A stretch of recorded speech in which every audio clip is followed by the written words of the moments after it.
ረህማን በዩሱፍ የቀደረበት ቢያወጉት አያልቅም በአንድ ቀን ሌሊት መናም አይቶ ነበር ረያን የሚሉት አጣ በግዛቱ የሚፈታለት አንድ እስረኛ አለልህ ብለው ነገሩት። መናም የሚፈስር አድርጎ በየአይነት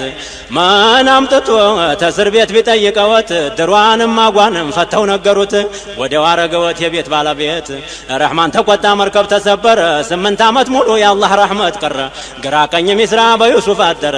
ዩሱፍ ገባያ ይሸመት ጀመረ እና ወንድሞቹን እና የሸጡቱ ገባያው መጡ ሊሸምቱ ሲሰሙ እኮ ጊዜ ንግግሩን ታፉ እሳቸውም አሉት ፈአንተ ዩሱፉ እናንተም እናንተን የሚሱፍ ነኝ አልተጠቀማችሁ አልተጎዳሁኝ የአባቴን ሁኔታን እስቲ ንገሩኝ የአባታችን ነገር ምን ይወጋሃል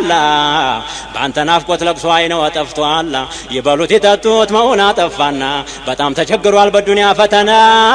ምን ይቸግረኛልና የአይነው መጥፋት ምን ይቸግረኛል